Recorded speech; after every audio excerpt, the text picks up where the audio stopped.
G'day, mate. You're here with PredictionStrike, and we're going to go over all the best investments on this UFC Australia card. We've got a rematch between DDP and Sean Strickland. Should be electric. Let's dive into these prelim picks. Tons of value to go over here. Well, all right. We don't have a handlebar, but he will have a handlebar mustache when he is going in on Saturday. Hyosung Park versus Nyanjargol Tumen Yeah. I want to say we've actually seen the guy on the right fight before. Yeah, he fought pretty recently on the Macau card, I believe it was. Yeah. So walk us through how these two are going to go down. Looks like he's a tiger with a skull in his chest. Yeah, pretty dope. Some trees. So we got Nyam Jargal Tumendembrel here going up against Hyun Sung Park. It's kind of a grappler versus striker match. Hyun is more of a grappler. Good forward pressure usually. Is almost always looking to just find an opening and get it to the ground when he's on the feet. Definitely a finisher, can snatch up subs. Also pretty patient on the feet, decent technicality. But he is pretty much always looking to bring it to the ground eventually. Definitely dangerous, not the best striker ever. He is coming off a finish win over Shannon Ross. Definitely worth noting that Shannon Ross isn't on the roster anymore. Nyam Jargal, more of a striker, very powerful, throws absolute bombs. Keeps a wide base and uses his long steps to close the distance and then starts firing away on you in the pocket. Definitely likes a firefight. Because of that, he can be hit, though, keeps his hands kind of low, doesn't have the best striking defense. But he is, like Hyun Sung Park, always trying to come forward at you.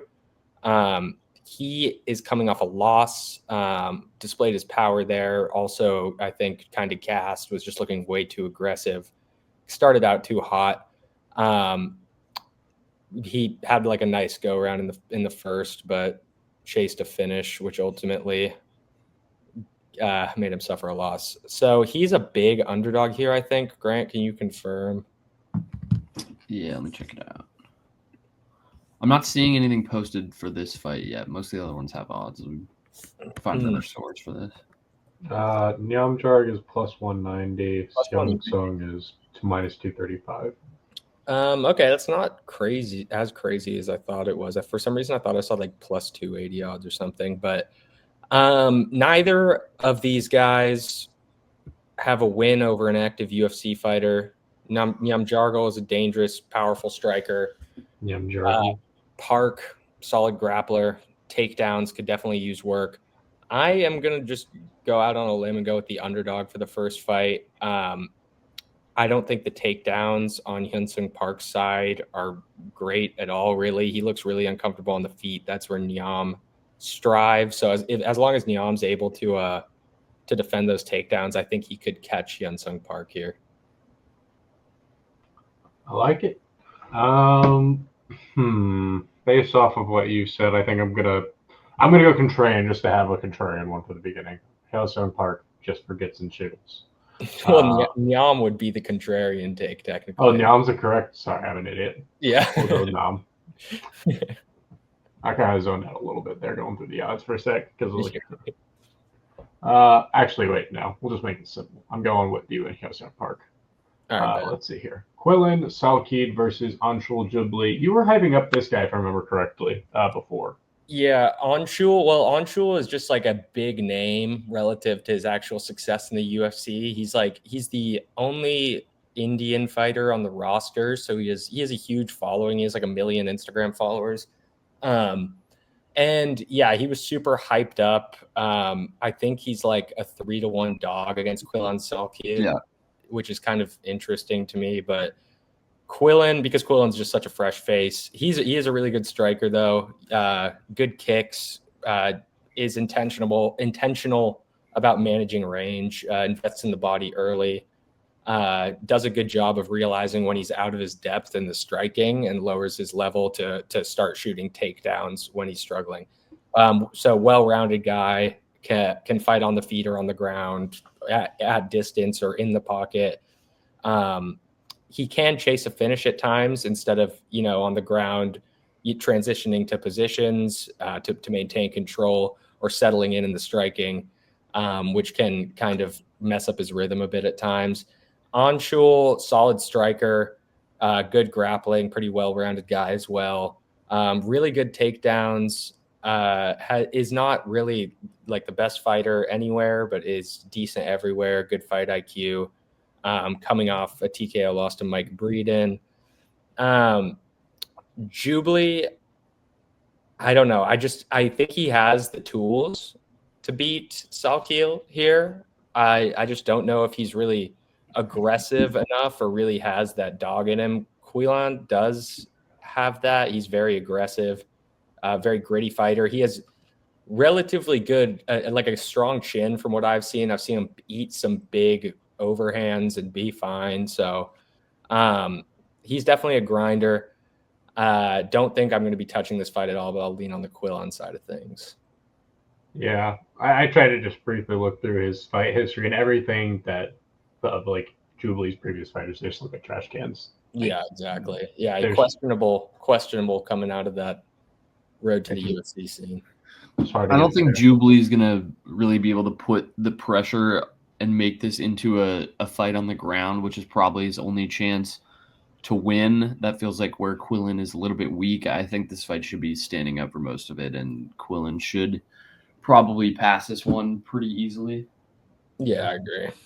I like that a lot. All right, so let's move on to the next one here. We've got Jonathan Mikheyev versus, or Mikheyev, however you pronounce that, versus Kevin Jousset. Jousset was overhyped to shit, if I remember correctly, in his last fight in France. Yeah, it was against Brian Battle. Where we got the crazy quote. Yeah, he got finished. Yeah. Yeah. But yeah, he's going up against Jonathan Mikheyev, who is a pretty good striker, good wrestling, does a good job of closing the distance to get the takedown. Striking is pretty basic, just throwing jabs, solid 1-2s. Isn't really ever getting subs on the ground, but has great top pressure and control. He controls the pace well. Like I said, like he's really good at controlling on the ground, good takedowns as well. So those two things pair nicely together. Jousset is a striker, or I guess more so a striker than a wrestler, with pretty high volume. Can also take you down. He usually works you to the cage to get those takedowns instead of shooting straight in the center of the octagon. But yeah, very patient, very big for this weight class, uses his size well too. That is part of his kind of pace management strategy, is just size bullying people. He's a high level judoka, which goes well with being big. Uses that defensively. His takedown defense actually looked really good against Brian Battle, despite him getting finished. So, yeah, I think I'm going to go with Jousset despite him just getting finished. His hips looked good in that one. Battle is just an absolute dog. I don't really think Mikheyev is the same kind of dog. Has the experience, has the high-level judo resume too, in his resume too. So I'm going to go with Kevin. Yeah, I'm going to go with Jousset as well. I don't think that Mikheyev has the power necessary to end this fight early, and I just trust Jousset's ability to handle ring pressure and kind of be able to take control in this fight. I think it could end within the distance, but I could also see a situation where he's just comfortable and is fine taking it to a decision against a fighter that has a relatively low chance of ending it within the distance. Also good price on Jousset. Yeah, true.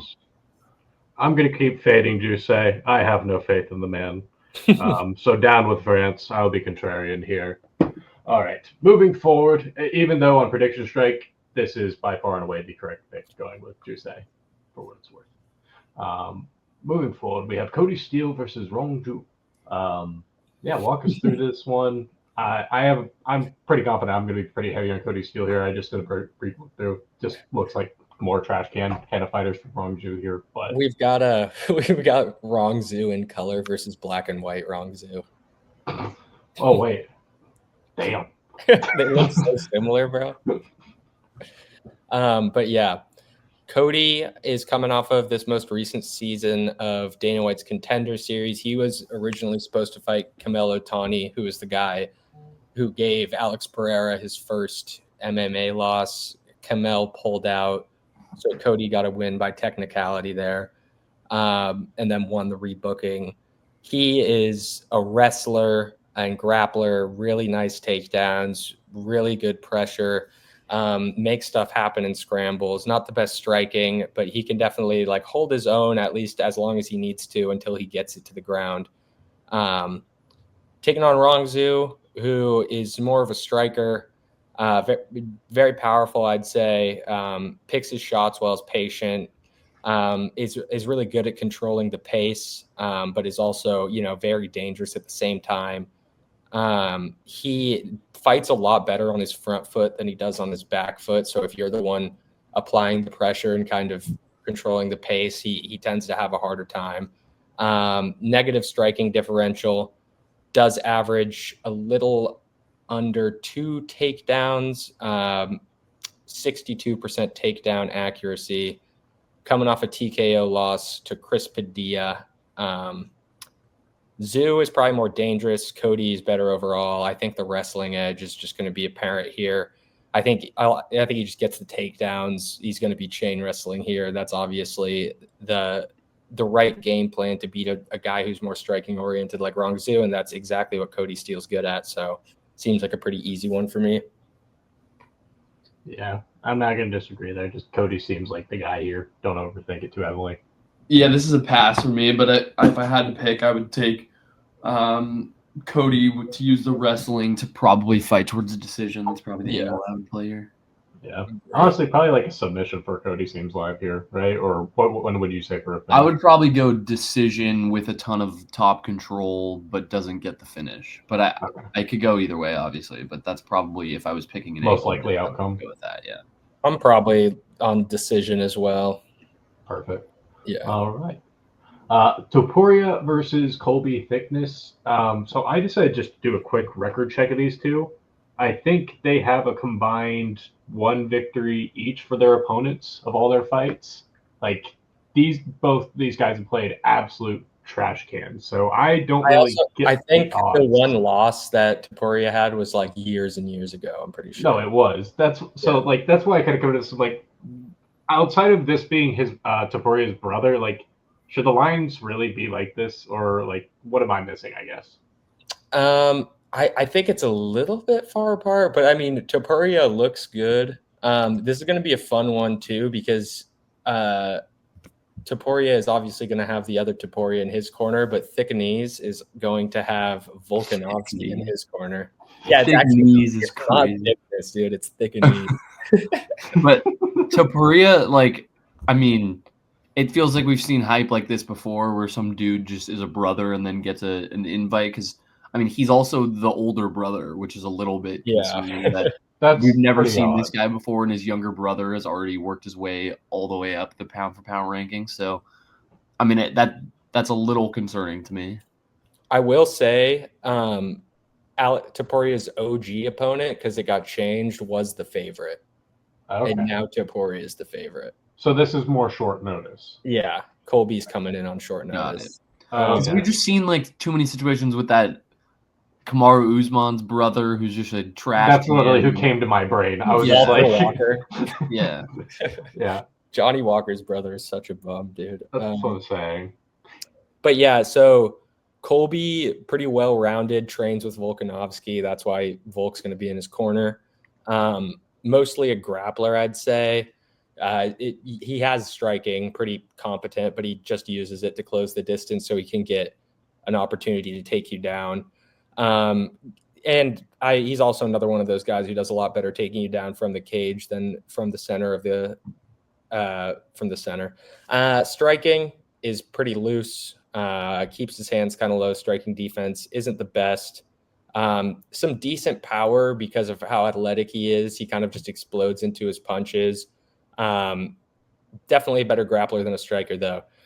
Topuria is the older brother, like Grant said, who is a very good wrestler, striking wise, very powerful, has a deep bag of tricks, I'd say. Probably not as technical as you'd want him to be, but he definitely has the power and pressure, creativity, and willingness to engage. His one loss was like literally like a decade ago. So I think this is going to be a super fun matchup. Like, it's going to be interesting to see who's going to win and what we're going to be saying about the winner after this fight, I think.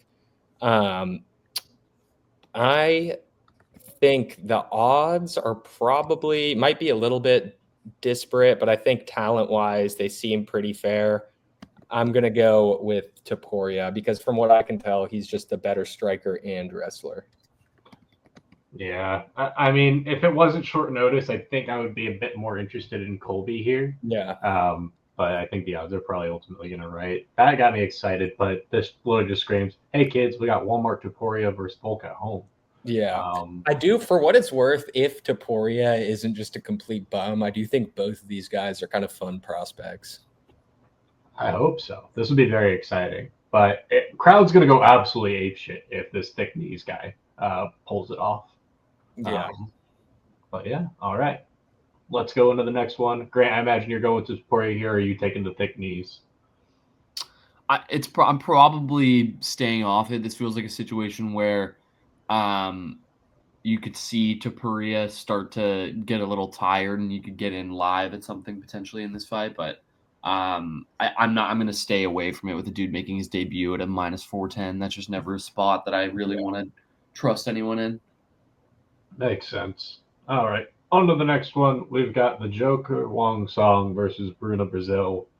I think Wong Song gets her redemption spot here. I think everybody's going to be like, oh, she's the most overhyped prospect in female history or whatever, and just be like, we'll take Bruna Brazil. But I think Wong Song shows her merit here. Jackson, Grant, what should I know more about this fight? Yeah, I mean, we got Wang Kong, the Joker, just got finished as like a 12-1 favorite, dropped and submitted. Bruna Brazil is at Fighting Nerds. I think she just switched over there pretty recently, though. And Wang is pro kickboxer, transitioned to MMA. Everyone was talking about before her last fight how she beat Valentina Shevchenko in kickboxing. And she is a really talented kickboxer. She does everything you expect a high-level kickboxer to do. Really good striking, very fast. And she can actually defend takedowns better than a lot of kickboxing transitioners can. She did, and like she got subbed in her last fight, but she didn't get taken down. She got dropped and then submitted. And Bruna Brazil, definitely a solid striker. Power for this weight class. Good forward pressure, good kicks, throws pretty much everything at you. Takedowns aren't the best, but she definitely tries them. She has a 72% takedown accuracy.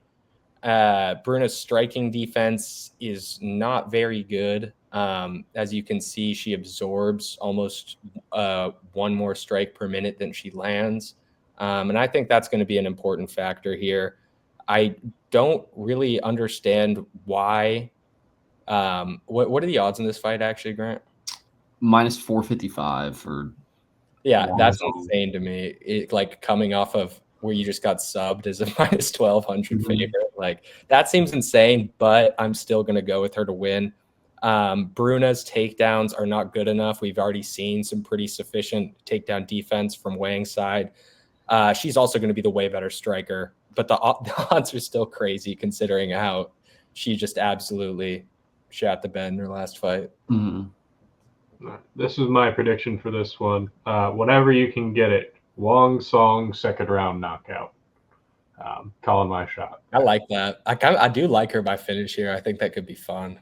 Because, like, as you said, the 450 is just ridiculous. But that's probably, like, if I majority of women's fights, I want to say they're typically designed for the distance. That's how they're going to make it. Yeah. So that would be the edge there. And then maybe Bruna Brazil for submission again. Like, I wonder what the odds are going to be like there, because it's like, I do feel like it might get nerfed a little bit because Bruna is kind of a finisher. Wang Kong's got that finishing power and Bruna has the bad striking defense. Like, I definitely could see an ITD here. So I wonder how those odds are going to look when they drop. Yeah, that'll be very fascinating. But with that said, we're going to go on to the next one here. I'm very curious about your guys' thoughts about this next one. Grant, before we go, actually, Song, Brazil, just want which one you're taking. I'm going to try and keep I'm staying off entirely. I don't like the price at all, especially after a loss. Just it should be less than minus 455 for me. So, I mean, if I pick someone to win, I think she definitely will, but it's just not a price that really makes it super enticing to get involved with. Yeah. Sounds good. All right. I just want to keep our records up at the top of it after each one of these for the future, so people know how to fade me, realistically, how much to fade me or follow, depending upon the various weeks. Nolan versus Borshev. So there's a 9-year age gap, which every single time you put on a UFC event, I always see in the bottom right corner, 70% chance that the person 9 years younger wins, or whatever the hell it is. But I find it fascinating that he is the dog in this fight. So what does the markets theoretically know about like Borshev here that I'm misunderstanding? Personally, I agree with you. I'm going with Nolan in this one. Yeah, slight dog, like you said. Guy is a striker. He's a long dude, very accurate, technical, but he's also okay with a firefight. He has a good chin, I'd say. Can definitely eat shots. He did lose by finish, but I don't think I've seen him eat bigger shots elsewhere. Tons of pressure, good volume, good power, just a good striker, good long striker. Coming off a decision win over Alex Reyes, who, I mean, he was coming back after a long layoff and some medical problems, but Borshev is a pro kickboxer, or was a pro kickboxer, and then started practicing MMA. So kind of does everything you'd expect that to do. Nice jab, good kicks, powerful, fast. I mean, he is old, but at one point he was fast. Not the best takedown defense, really bad takedown defense, 35%, and has been taken down almost 30 times in his last 7 fights. He's coming off a win over James Yontop. He was just kind of showcased his striking technicality. Didn't look dangerous at all. Was never a threat to finish. And Borshev is the better striker. He's the team alpha male striking coach. Technically speaking, if this was Borshev 7 years ago, 6 years ago, he's beating Tom Nolan for sure. He's also not very durable anymore. So I'm going to go with the underdog at home, Tom Nolan. Yeah, I think it's a really good spot for him. I like that. I'm going on the Borshev side of this one. I think he really leaves himself open, or has left himself open in the past, to wrestlers. Neither one of these guys really will put any effort into making this a ground fight. I don't expect any takedowns. It should be more of a firefight. And in that situation, I just trust Borshev's ability to kind of manage the distance in the ring and kind of keep himself out of danger to some extent. So I'm going to lean with the favorite here, the underdog on PredictionStrike, which is huge, though. So another great pricing situation. Mm-hmm. I think you could take both. I think you could take a stab on someone knockout as well in this fight. Just feels like it'll probably come out hot out of the gate. Yeah. I mean, from what I'm hearing from both of you, this is very clearly a striking fight. I like hearing that he's a coach, which makes me think that he's like theoretically got a no ball edge. But I think I'm going to swing on Jackson's side here with Nolan, just because he's got a 4-inch reach, which could help him a little. But you never know how much of an impact 4 inches will have on someone. Anyways, moving on to the next fight. Jack Jenkins versus Gabriel Santos. Looking at Santos's resume, it doesn't look good, like, at all, to be honest with you. He's lost 2 of his 3 fights in the UFC, and one of which was by split decision, albeit. Yeah. Why is he the favorite here, I guess, and by a decent margin? Like, what am I missing? I don't know. I guess it's just worries about the wrestling, maybe. I don't know. But Jack Jenkins, solid striker, good takedown defense, actually, at 76%. Good pressure, tries to get you to the gets you to the cage and then kind of control the pace from there. Powerful guy, can win on the ground or on the feet.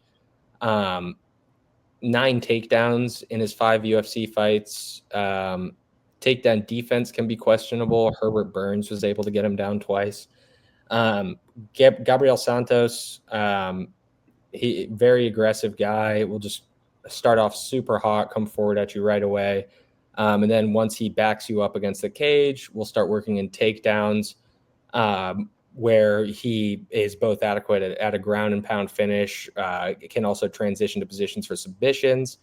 Not technical at all in his striking, but is super powerful and aggressive. And it's pretty much just there to open up takedowns. And I think this is a lot closer of a fight, kind of like Will said, than the odds would suggest. Really don't know why Gabriel Santos is that big of a favorite, to be honest. Seems like that for all these fights, to be honest. Like, there's a really wide margin here for these. Yeah, there's some really weird ones, and it makes it hard to make picks at times. And it's like, Jake, personally, I like the ground game with a big reach advantage and a height advantage. It just feels like a good scenario for Santos here. Yeah, I think I'm going to go with Santos just because I'm worried about the wrestling. I mean, yeah, I think I'll go with Santos here, but it is weird, and we're getting a great price for him on PredictionStrike, an inignorable price on PredictionStrike. So, yeah, it's probably the best value of the card, definitely so far. So I'm definitely trusting the Santos side. I think he can use the reach advantage to kind of keep some distance, throw some kicks, keep the fight on the ground, and sometimes it feels like a good spot for him. God, that one's a weird one for me. I don't know how I feel about my pick there, though. I'll side with you guys on that. Santos, just trust the odds, see what happens. But I think it goes the distance here. I'm not convinced that these two are that high profile looking at the resumes a little further. But with that said, we get to go to one of my favorite pizza restaurants in Orlando, Prado. Jake Matthews versus Francisco Prado. Yeah, this should be an interesting one. I'm going to look like it's an 8-year age gap is kind of the real thing here. But instead of me trying to preview this a little bit, walk us through what we should know about this fight, Jackson. Jake Matthews, Australian bloke. I believe he's Irish Australian. They call him the Celtic. But he he's a well-rounded dude. Good wrestling. Good. A lot of fights in the UFC. Yeah. A deep bag of striking attacks, good headshots, body shots, averages 2 takedowns a fight, pretty good striking differential. He outstruck Philip Rowe for a decision win in his last fight, taking on Francisco Prado, who is a striker primarily, a very powerful guy, comes in hot. Good kicks, body kicks, head kicks, big overhands, decent Muay Thai, and power. Definitely can be hittable, can grapple as well. Definitely prefers to strike. He'll shoot some clean doubles here and there too. Very powerful, like I said, can literally slam most of his opponents to the ground, judo style. Very explosive. Gas tank is probably a bit questionable, though. He gasses a bit later into fights, coming off a loss to Daniel Zellhuber. Jake Matthews is the favorite here. By how much? It's like minus 235. Yeah. Jesus Christ, dude. What are these odds? Prado is way better than that recommends. He's really dangerous. For Jake to win, he's got to be able to pretty much avoid that output from Prado on the feet. I don't think Jake Matthews is really going to be a threat to Prado on the feet. His game plan is going to be looking to wrestle, lower his level, shoot takedowns. I think Prado has, if it's standing up for too long, I think Prado's honestly going to knock this guy out. I'm going to go with Jake just because he has better cardio, is probably less chinny, but I think a fun bet could honestly be Prado inside the distance, no action, come fight night. I might take that, I think. To be honest with you, you kind of sold me on Prado here a bit. Like, I looked at Jake's resume. It's long. It's extensive. But the guys that, like, Prado has lost, like, they really aren't bad. And those guys who they've lost to, not bad at all. Like, they've got some good resumes too. Those odds are ridiculous. Like, so yeah, I'm on the Prado train here. Love the value on PS. Love the value on other markets. Grant, Jackson and I are divided.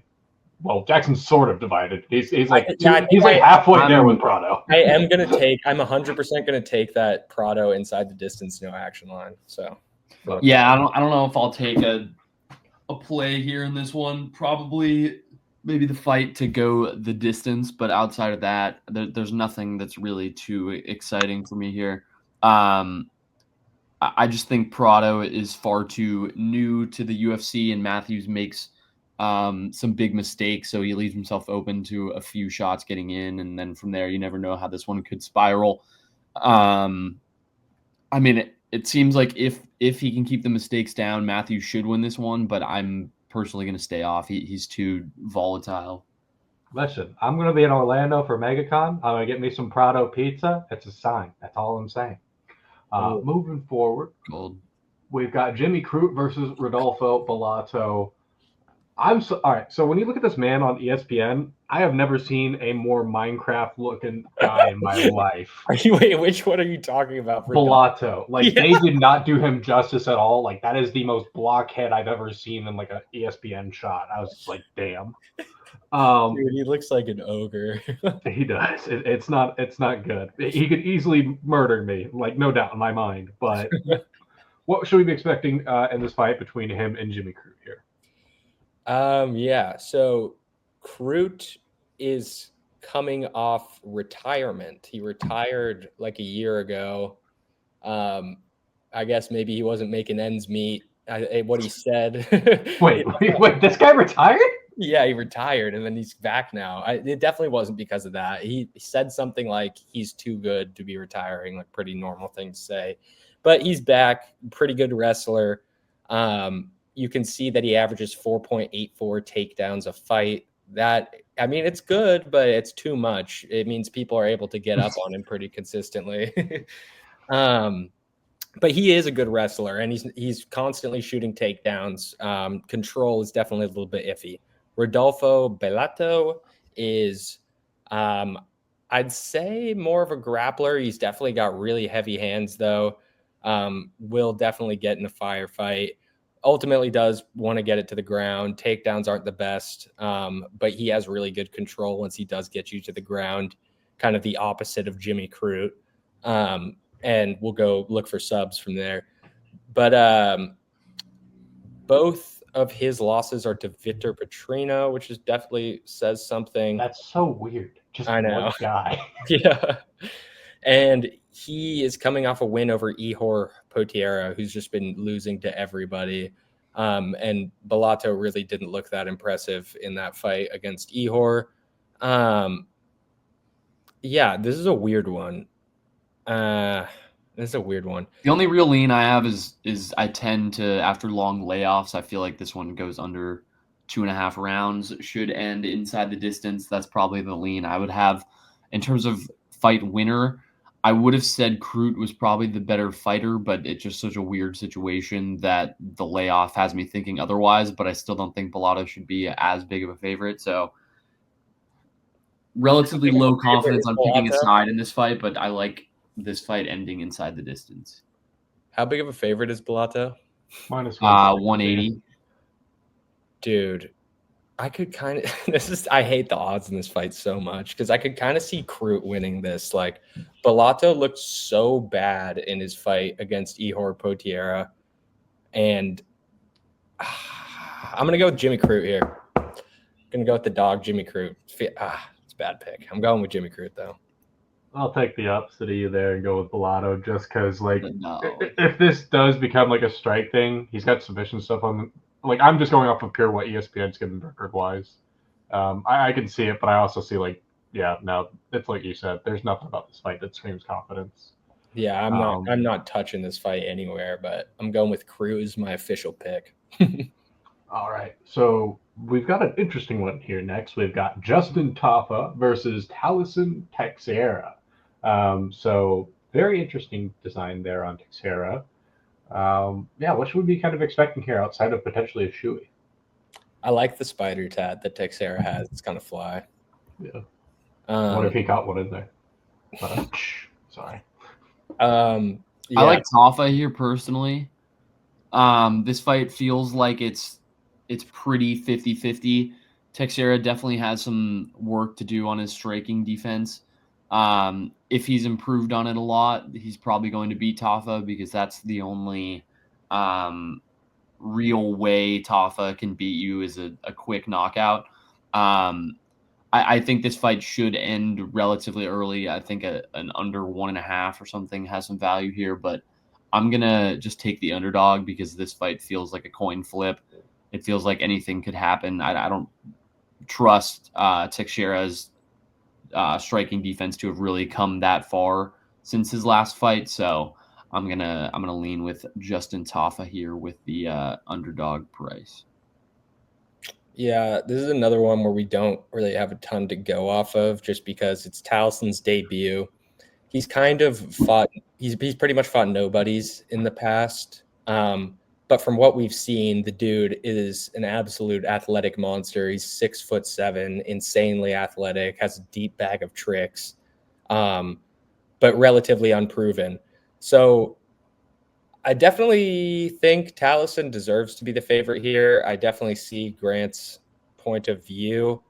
I do think a lot of the time the fighters that have success against Tafa are fighters that use their speed and athleticism to their advantage. And I think Talison is definitely the more athletic and fast of the two, especially for his size. He's also very powerful. So, I mean, this is another low confidence one just because we haven't seen Talison really fight anybody. But I'm going to go with Teixeira here. Yeah, I'm with you on the Teixeira one. 6'7", basically a lot more muscular in theory, or at least more in shape, and then 6 years younger. Why not? Why not? All right, we've got the next one. We've got my main girl, Zhang Weili.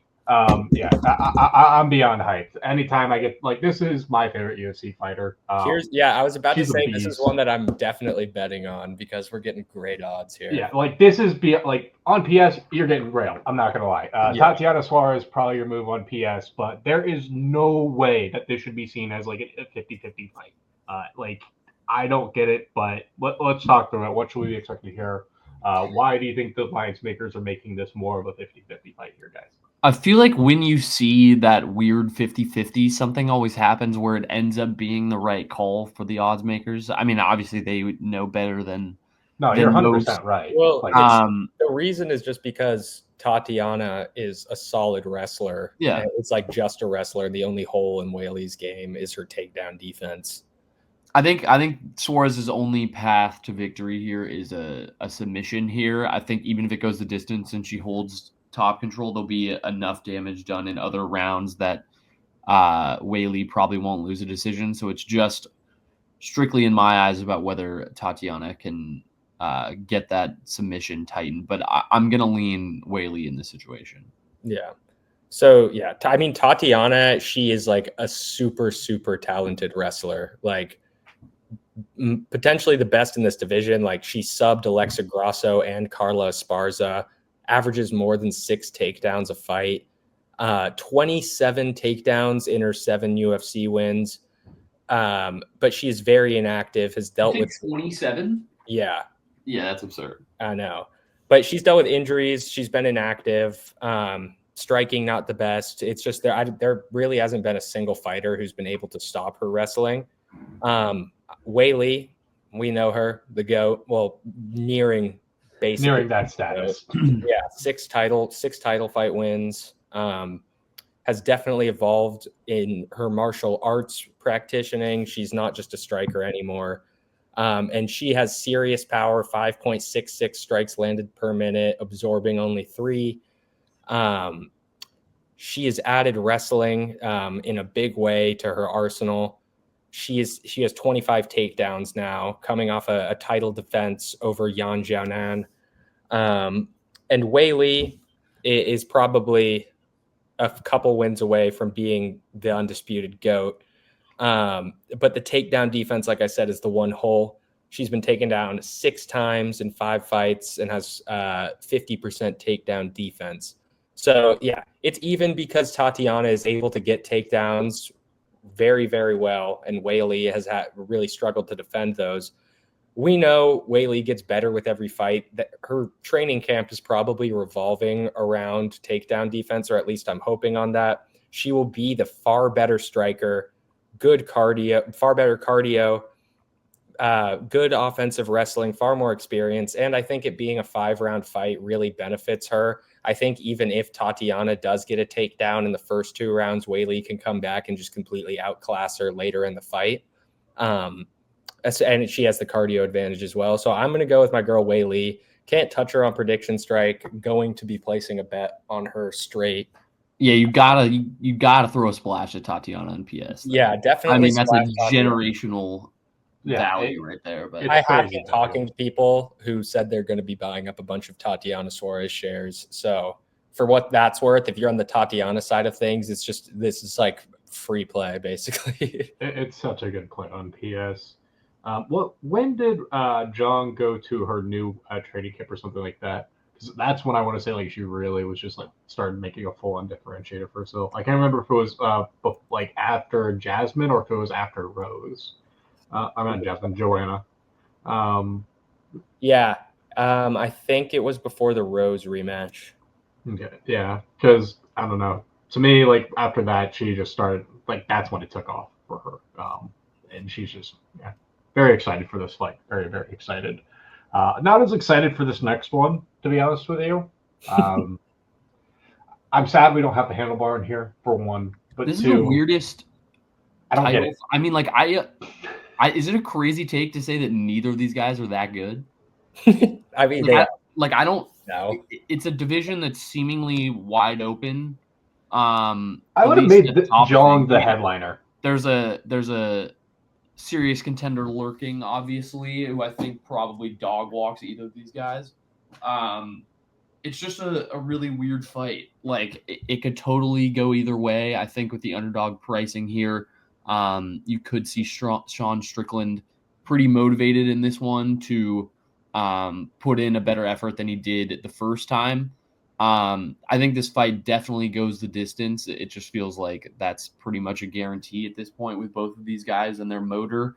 I think Sean could probably have more volume in this fight. And yeah, I mean, it should be exciting. I think if I had to take a lean, I like the revenge storyline for Sean Strickland here, but I don't have any strong leans, Jackson. Yeah. I mean, this is I think we're going to see honestly more of the same as the first one from this one. Like, I mean, Dricus did get touched up for sure, but it did feel like Strickland lost that one. Like, Dricus is not a good fighter in the sense that he's not technically skilled anywhere. He just somehow puts it all together. But he was grinding. He always grinds. He was getting takedowns in that one, making things happen. I think this is a good rematch just because it was a close fight, though. I'm glad it got booked. Both these guys have wins since then. And yeah, Dricus, super unorthodox. Just fights as hard as he can, pretty much an absolute dog. Basically, nothing he does is clean. He is coming off that win over Izzy. Izzy was definitely winning the striking exchanges in that fight. He just did the exact same thing he did with Strickland and just bullied him by grinding, making things happen. Came forward, got the takedowns, finished him. Strickland is a heel for sure. Kind of by the way he acts, you would think he was like a killer, but he's actually just like a very patient 1-2 jabs striker. Very stiff, hides behind the Philly shell. He more of a counter striker, I'd say. Really good takedown defense. Dricus was able to take him down. And I think, yeah, like I said, I think we see more of the same here. Dricus has defended the belt. I mean, he finds ways to win. Isn't the more technical striker, but just puts it together a little bit better. I've come to a decision. What you got? Shama? Oh, you're going with Sean? Round 3. I mean, that would be crazy juice, I'm sure, if that's the direction you want to go. Yeah, that's what I'm gonna go with. Just because I'm trying to look at them, just like what would make just like absolutely no sense. Because I was looking at the fight too, I'm like, it was split decision. Because when you like try to look at this fight without taking that fight into account, you're probably like Dricus to Plessis kind of like dominates the ground game or something like that. Is where my head goes. Is there stuff posted on odds to go to the distance? That feels like almost a guarantee in my eyes, but I feel like they'll put that at like minus 120, minus 140 maybe. I think it's a good bet. I like that take too. That's relatively the most likely. But if he wasn't able to finish him the first time, I just think that Sean has spent enough time with Pereira that maybe he's figured out a thing or two on how to knock someone out. But we'll see. I like how that's all you have to see. Just go, Sham. Be like, I see it. Yeah. But yeah, that's all we got for you this time. Hopefully that was helpful. We'll have our records up for you guys each time, so you know who to tail, fade, or whatever you believe is the best way to go about it. Try to walk you through what is the best way to invest on PredictionStrike. Look out for the new sparks that are dropping. I want to say we made some really cool improvements to NHL as of recent, so shout out to the team there. If you haven't joined the Discord already, make sure to do that. Ping Jackson at Jamario Moon and Grant at their various socials. And until next time, we'll talk to you guys later. Hopefully you've subscribed to this point, and then let us know down below who exactly you're taking these fights. Talk to you later now. Peace.